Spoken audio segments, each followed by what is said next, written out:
I don't know how much trouble I'm going to be in for this video. Guess we'll find out. Hello, welcome back to Marathon Man, where I'm going through Doctor Who from the very beginning, and you join me at a story I was dreading.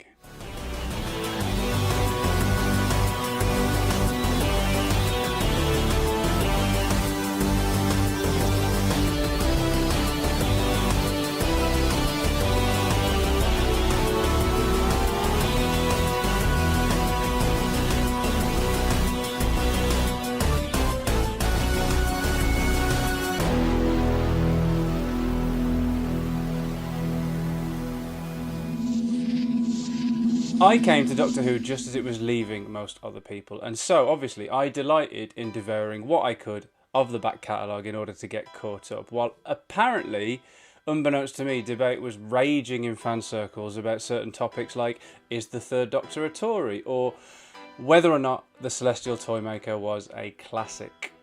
I've always been under the impression that this was held aloft as like a missing masterpiece, until fan reaction turned against it slightly in the early 90s when episode 4, The Final Test, was made available to us, and the story as a whole became reassessed. But given that I took no part in those debates at the time, I've got no vested interest in taking sides. So it was with absolutely zero bias to any loyalties, allegiances or nostalgic memories that when I first watched this Celestial Toymaker, I thought it was absolutely dreadful. And in fact, on the last marathon I did, it was almost painful. Now, this time not quite so much, but still, I really don't like this story. I know it has its staunch defenders, and I really wish I could get out of this story what they do, but I just can't. And if I found The Chase a struggle to get through a couple of weeks back, then I found this one twice as hard. For starters, I always think it's guilty of something that the previous story did, only more so. It seems to rely, whenever I watch it, I just get the feeling that it seems to solely rely on how different it is. If the arc rests heavily on its ta-da moment of the statue reveal, then this one seems to lean far too heavily on its surrealism, and without really, in my opinion, doing anything interesting or dramatic with it, relying on the sole fact that it is doing something different and then kind of sitting back like that's enough.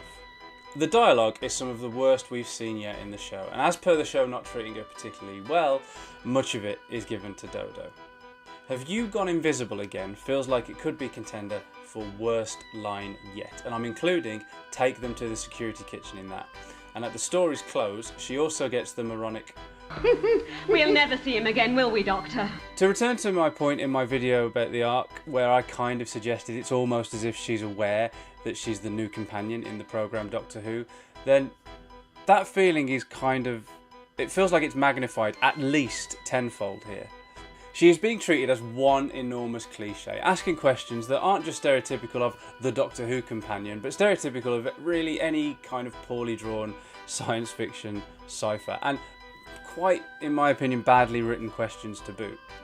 I get why people ding Dodo. I do. I just feel bad for her because it honestly doesn't feel like it's her fault. And it's certainly not Jackie Lane's fault. It's the show's fault for not really paying her character any due care or attention. The show is treating her appallingly, to the point where it feels like it's almost bullying her. And there are glimpses of what potential she's got up until this point, and Jackie Lane is battling valiantly with the knocks bestowed upon her, but it is so frustrating to watch. When she falls for Cyril's obvious and pathetic ruse of having hurt himself, it is laughable. It's daft, but Dodo hasn't really been so daft up to this point, not that daft. The story needs her to fall for it, so she does. It does absolutely no work whatsoever to make her fall for it, or make us believe that she would. She just does. I truly believe that this story is a very big mark against Dodo in the eyes of the fandom, and it informs a lot of people's perceptions of her character as a whole. But not only do I think that's wrong, I also think it should be the other way round, because I actually think that its handling of Dodo should be an even bigger mark against the story. She deserves far better. Perhaps it's the fact that 3 episodes don't exist that does it no favours for me, but I just can't help finding this whole story dull. Even when taking into account the outlandish setup, the larger-than-life grotesques, and the truly out-there premise, it is a hell of an achievement to come out feeling boring.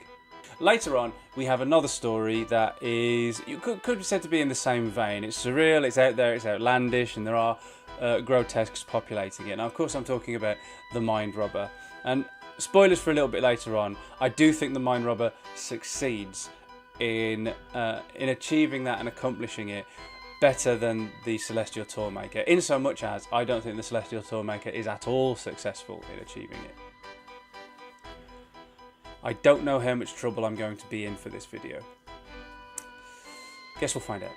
Because the final test is an episode that does exist and kind of gives us a better idea into how the rest of the story might feel as a whole. And even when I retroactively try and apply that to the preceding 3 episodes, and maybe this is a block in my, maybe this is down to me, but I just can't see them coming out any better. When Stephen is sent back to the beginning of the TARDIS hopscotch, it just eats time. Time which they didn't need anyway because of how drawn out the ending is. That, to me, explains a lot of the static there seems to be in the previous episode. Basically, I don't think any of the games are depicted with any flair, because the final episode certainly isn't. The visuals of the ballerinas might be disconcertingly alien, but aside from that, it all just feels so flat. I think it's a story that needs to inspire your imagination, and I find that it just doesn't spark mine. Obviously, we know that Wiles had been trying to get rid of Hartnell for some time and saw an opportunity in this story to do so, but when he was denied that, he rage quit and Billy got to stay. For a little bit. Having to take over the show with this serial, whose writer was not available to do any further work on the script, is not the most ideal of starts for Innes Lloyd, and I am sympathetic to that. But I can only use that as an explanation as to why this story is a mess, rather than, sadly, proclaiming that it's a triumph despite all of it. This just feels like a story that was commissioned and made amidst all of that chaos, and has ended up on screen far less interesting than what was happening behind the scenes. It does pain me to lay into a story so much. I love Doctor Who and I love partaking in marathons, but blimey, I found this story so arduous the last few times that I think I've just got to accept it. I really don't like it. I find the whole thing rather nasty, almost as if all of that tumult backstage, all of that antagonism has seeped through onto the screen, and I'm not keen. That might be in keeping with the Celestial Toymaker himself, but it doesn't really make for a very pleasant viewing experience for me. So, is there anything that I can commend the Celestial Toymaker for? Well, Michael Gough is actually much better than I think this story has any right to hope.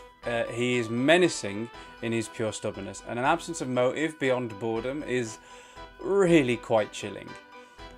An immortal, godlike being growing bored and petulant is a new thing for Doctor Who to attempt, but the implications of such a foe are far greater and far more terrifying than what I think is explored on screen.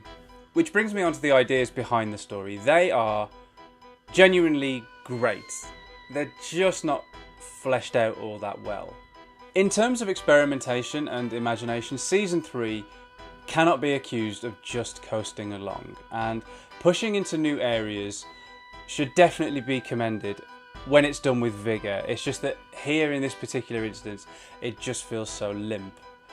And so therefore it comes across as quite a misstep for me. But this is all about the positives, and in that vein, I absolutely cannot fault the ideas. Cyril 2 is just the right side of sinister, I think. A petulant child who would do anything to win is something kids would recognise. So to take that attitude and transplant it into a fully grown man who's complicit in the potential murders of Stephen and Dodo tips it over into a relatably scary thing for children and a decidedly icky thing for the grown-ups watching. I also like the flourish of including the riddles as captions on screen during the cliffhangers. Okay, yeah, so the riddles and the solutions don't satisfy me in the slightest, but having them on screen as part of the cliffhanger does provide some much needed flair.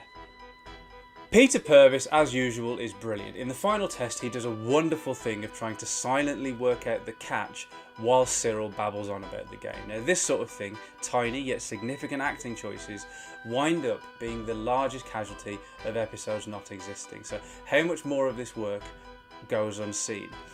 And how much more of this is in the Celestial Toymaker? And how much more of this, if it's in the Celestial Toymaker, would make me enjoy this story more if I could actually see it? Then there is the Doctor, rendered invisible, intangible, and mute for much of the story for one reason, but one reason which yields the complete opposite results. We know that Wiles was trying to recast Hartnell, and his idea was that when the Doctor was made visible once again, it wouldn't be Hartnell, it would be somebody else. We also know that that isn't how it played out, and Hartnell is still the Doctor by the story's end. And this is something that must have stuck further in Wiles' craw and further emboldened Hartnell's belief that he himself was indispensable. Because, like with the Keys of Marinus, if you take the Doctor out of the story for a sustained length of time, it's always triumphant when he returns. As a metaphor for what was going on behind the scenes, it's almost perfect. We cheer when Hartnell comes back, and he is, as always, a joy to watch. The Doctor wins the battle, Hartnell wins the war. This war, anyway. There'll be another one along shortly. 114 episodes so far, and these most recent 4 have been my least favourite. Easily. More strenuous than the entire 12-episode sprint of the Daleks' master plan, and much like the characters themselves, I am incredibly relieved to have escaped the Celestial Toymaker. The Doctor's return.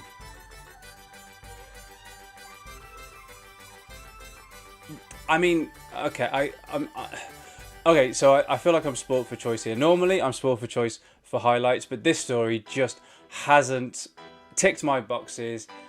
This story doesn't speak to me. We just don't get along.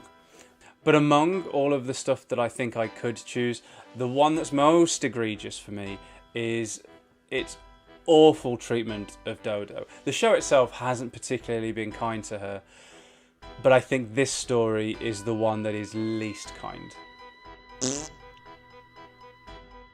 Oh, yeah, it's the first 1 star.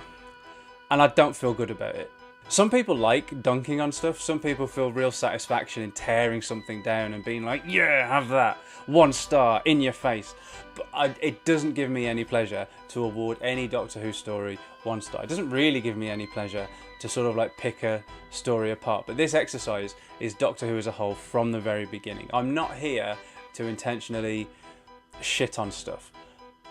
It's just that Doctor Who as an ongoing tapestry will have ups and it'll have downs, and I'll be dishonest if I don't also speak honestly about what I think are the down bits. So, yeah, while we might not always see eye to eye, unfortunately the Celestial Toymaker is for me a 1 out of 5.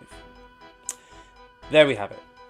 But while it might be my least favourite story on the marathon so far, the last time I did a marathon I flat out loathed it with absolutely zero positives to be gleaned from it. But this time I at least did see some glimmers of wasted potential, some slithers of light among the murk, and that has never been the case before. So while it might not sound like it from this video or that 1 star rating, I did like more here than I usually do. So I'll take that. If Neil Patrick Harris is indeed playing the Toymaker in the 60th anniversary specials later this year, I'm interested to see how they approach the character, because he's got buckets of potential for a truly great Doctor Who villain. And while he has returned several times in expanded media, the 8th Doctor story Solitaire is especially good and was due to come back in the aborted season 23, I am surprised he hasn't made a return in the show proper yet. So the likelihood that Harris is indeed playing the Toymaker does feel quite high to me. And if that's the case, then I hope I enjoy it more than the Toymaker's debut appearance. Admittedly, that won't be hard. As ever, thank you so much for watching. If you enjoyed this round of TARDIS hopscotch, then you know how YouTube works. Please give it a like and share it around. It really does help me and the channel out enormously, and I would be forever grateful. And what do you think of the story? Is it an ordeal for you too, or is it one of Doctor Who's most imaginative and audacious outings? Is the story unkind to Dodo, or is she entirely to blame? Let me know in the comments below, and I will see you back here soon for something. I'll see you back here soon for a trip to the dentist. And if you don't want to miss that, hit the subscribe button, clang the cloister bell, and I'll meet you in Tombstone. See you soon.